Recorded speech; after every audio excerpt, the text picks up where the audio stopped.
When I bought my property, I knew it was large, beautiful, and right in the middle of a community with a strict HOA. What they didn't realize, and what would soon come back to bite them, was that my deed included a chunk of land where his entire office building sat. I never cared much for HOAs, but I figured as long as they left me alone, I'd return the favor. Unfortunately, that was wishful thinking. The nightmare started when the HOA president, Karen herself, strutted onto my porch waving a stack of papers. She said I was being fined, get this, for unauthorized construction. My crime? Installing a small greenhouse for my vegetables? The fine amount nearly made me choke. $1 million. She smirked as she slid the notice across my porch table, clearly expecting me to grovel. I told her to get off my property, but she only laughed. The HOA owns you now, she sneered. What? That was her first mistake. I don't like threats, especially ones that insult my intelligence.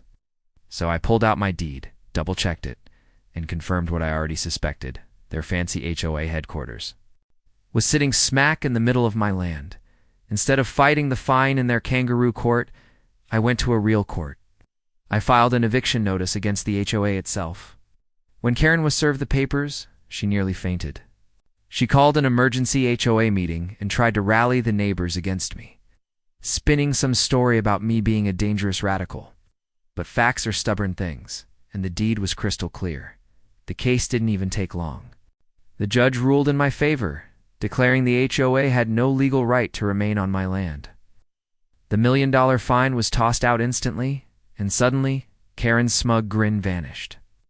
She had to explain to her fellow board members why their entire office was being padlocked by the sheriff, watching the movers haul out their filing cabinets.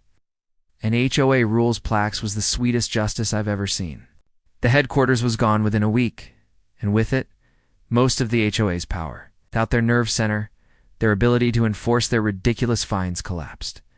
Karen still glares at me whenever she drives by, but she can't touch me anymore.